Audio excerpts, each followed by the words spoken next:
Good evening students, let's start our online classes. आज हम 9th class के लिए लेकर आए हैं साइंस का very typical topic how to balance a chemical reaction. Students, आपके लिए एग्जाम में हमेशा एक रिएक्शन या दो रिएक्शन आपके पास आएगी कि किस तरीके से हमें केमिकल रिएक्शन को बैलेंस करना है। First of all we will study about what is a chemical reaction. Okay, chemical reaction होती क्या है।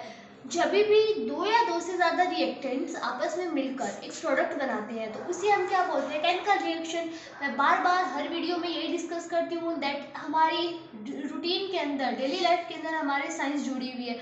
फॉर सिंपल सा एग्जांपल है, अगर दूध से दही जम रहा है, ठीक है, दूध से दही बनना is also a chemical process because ये एक रिवर्सिबल भी हो सकता है और इरिवर्सिबल भी हो सकता है। मतलब अगर रिएक्टेंट से प्रोडक्ट बन रहे हैं तो प्रोडक्ट से भी रिएक्टेंट कुछ रिएक्शंस में बन सकते हैं और कुछ रिएक्शंस में नहीं भी बन सकते हैं। फर्स्ट ऑफ ऑल पहले हम बात करते हैं रिवर्सिबल रिएक्शंस की। फॉर एग्जांपल, अगर मान लीजिए सबसे सिंपल एग्जांपल होता है वाटर, ठीक है।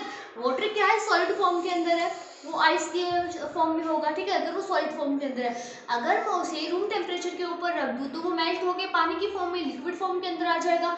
लिक्विड फॉर्म के बाद में जैसे ही मैं उसे गर्म करूँगी तो वो क्या हो जाएगा, इवेपोरेट हो जाएगा, और इवेपोरेट होने की वजह से वो गैसेस फॉर्म में आ सकता है। यानी कि जो वाटर है वो आपका सॉलिड, लिक्विड एंड गैसेस तीनों स्टेट के अंदर क्या करता है, वेरी करता है। तो ये आपका क्या हो गया, रिवर्सिबल प्रोसेस। मतलब जो स्टीम बनी है, अगर मैं उसके ऊपर एक प्लेट लगा दूँ, उसको लिड से कवर कर दूँ तो मुझे वो वापस लिक्विड की फॉर्म में आ जाएगा। उसी लिक्विड को अगर मैं फ्रीज करूँ तो वो वापस मेरे पास क्या आ जाएगा, सॉलिड फॉर्म के अंदर आ जाएगा। तो ये हमारा हो गया रिवर्सिबल प्रोसेस। अब हम बात करते हैं इरिवर्सिबल प्रोसेस की।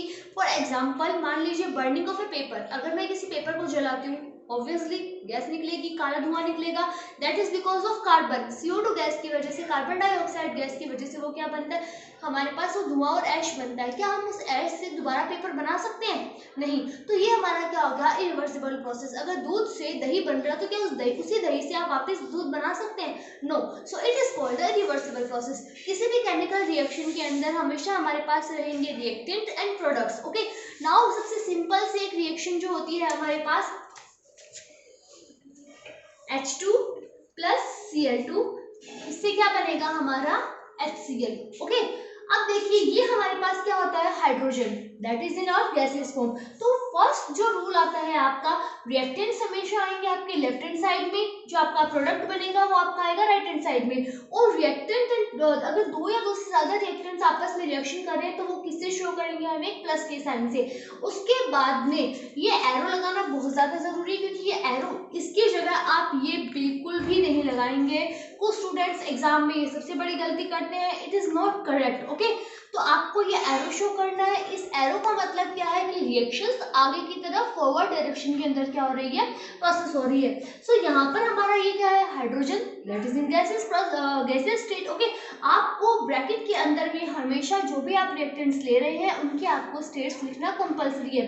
उसके बाद में आपने क्या लिया, Cl2, दैट इज क्लोरीन, ये भी आपका क्या आएगा, गैसेस फॉर्म में। एंड क्या बन गया आपका HCl, hydrochloric acid, that is also in liquid form. So इसकी ब्रैकेट में हमने L लिख दिया। ओके, अब ये क्या है आपका, हाइड्रोजन है। अगला रूल आता है कि आपको इनका इस तरीके से नेमिंग लिखना कंपलसरी है। Hydrogen, here will be your chlorine, यहाँ पर आपका क्या आ गया, hydrochloric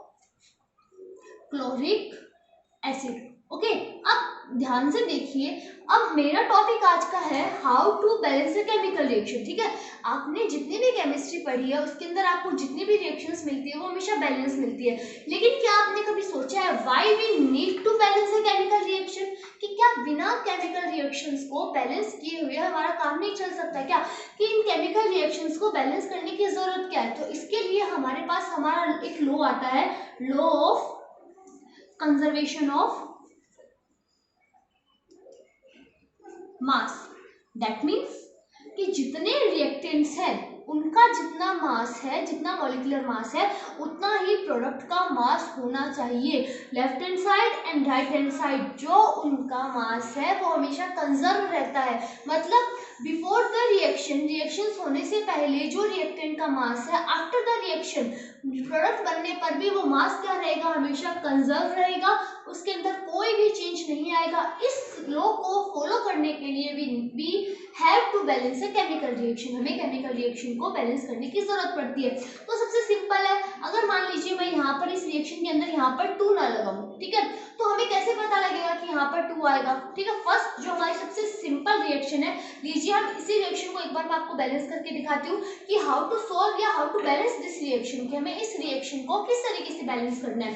okay, we have H2Cl2 and HCl। ठीक है, इसके दो मेथड है, मैं आपको दोनों मेथड अच्छे से डीपली समझा रही हूँ, बस आपको एकदम ध्यान यहीं पर कंसंट्रेट करना है अपना। जो हमारा फर्स्ट मेथड है that is LHS and RHS, जो हम मैथ्स के अंदर करते हैं वैसा ही लगभग कुछ प्रोसेस हमें यहाँ पर करना है। तो जो हमारा LHS है, लेफ्ट हैंड साइड में देखिए हमारे पास हाइड्रोजन कितने हैं बेटा? 2, एंड क्लोरीन हमारे पास कितनी है? 2। अब RHS यानी कि जो हमारा प्रोडक्ट बना उसमें चलिए, RHS में पूरा एक HCl का कंपाउंड लिया जाएगा। ध्यान रखिए यहाँ पर आप H और Cl को अलग अलग नहीं लोगे, ठीक है? तो यहाँ पर हमारा H एक है और Cl भी कितना है? एक है, लेकिन हमें चाहिए क्या? 2 चाहिए ना। तो देखो अगर मैं इसको यहाँ पर 2 लगाऊं गलत होगा, ऐसा कोई फॉर्मूला नहीं होता है। इसके लिए हमारे आगे जो मॉलिक्यूलर फॉर्मूलाज आएंगे उसके अंदर भी मैं आपको ये समझाऊंगी कि किस तरीके से हमें 2 कहाँ पर कैसे लगाना है, ठीक है? तो अब देखिए 2 यहाँ पर था, ये सिंगल है, सो दैट इज व्हाई ये 2 यहाँ पर, अभी तो पूरा एक कंपाउंड है ना। तो अगर मैं ये 2 यहाँ पर लगाऊं तो देखिए हाइड्रोजन कितने हो गए बेटा? 2, एंड क्लोरीन भी कितने हो गए हमारे पास? 2। सो अब देखिए 2 2 2 2, हमारी केमिकल रिएक्शन क्या हो गई? बैलेंस हो गई। अब इसका जो एक अल्टरनेट मेथड है वो मेथड देख लीजिए आप। Okay students, so the alternate method is, इस मेथड को शॉर्ट फॉर्म में बोला जाता है ABC मेथड। ओके, ABCD इस मेथड के अंदर आप देखिए क्या करेंगे, आपके पास LHS RHS है, वही है, रिएक्टेंट एंड प्रोडक्ट्स आपके पास है। आप क्या करेंगे, इनको सबसे पहले नेमिंग दे दीजिए A B and C। Okay, अब आपको क्या करना है, एक साइड में जितने भी कंपाउंड्स हैं, जितने भी एलिमेंट्स हैं आपके पास है, वो आप उनको लिख लीजिए। आपके पास रिएक्शन के अंदर क्या क्या है, देखिए हाइड्रोजन है H, आपके पास और क्या है? क्लोरीन है। ओके, और कुछ भी नहीं है आपके पास। आप HCl नहीं लिखेंगे, मैं फिर से बोल रही हूँ, आपको सिर्फ H और Cl के ऊपर ही फोकस करना है, ठीक है? अब देखिए आपके पास आपका H किस किस के अंदर है? A के अंदर है और C के अंदर है। ओके बीच में ये एरो का निशान है, तो हम यहाँ पर क्या लगाएंगे? Is equals to. Is it clear यार? और उसके बाद देखिए क्लोरीन आपका इस किसके अंदर है? एक B के अंदर है और एक C के अंदर है। हो गया। अब A के अंदर देखिए हाइड्रोजन कितने हैं बेटा? 2, ये मतलब 2। C के अंदर हाइड्रोजन कितना है? 1।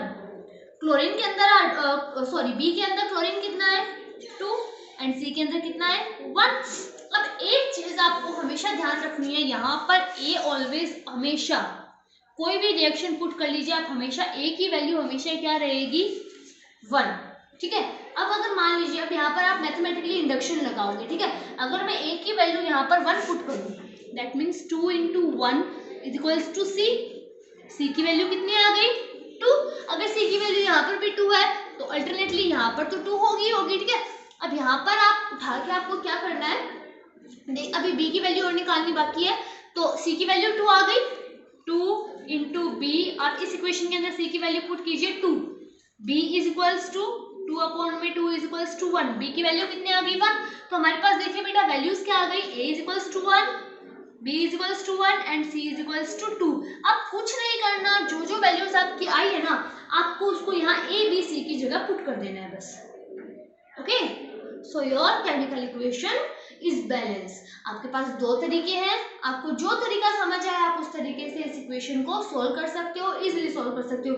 ये तो बहुत सिंपल सी इक्वेशन हुई है। अब हम चलते हैं थोड़े से नेक्स्ट लेवल के ऊपर, कि अगर थोड़ी सी इक्वेशन टफ आ जाए या दो रिएक्टेंट और दो प्रोडक्ट्स आ जाए तो उनको हम किस तरीके से सोल्व करेंगे, उस रिएक्शन के लिए वेट कीजिए मेरी नेक्स्ट वीडियो का। उस वीडियो के अंदर हम समझेंगे कि टिपिकल रिएक्शंस को किस तरीके से हम लोग हैंडल करेंगे। Thank you so much.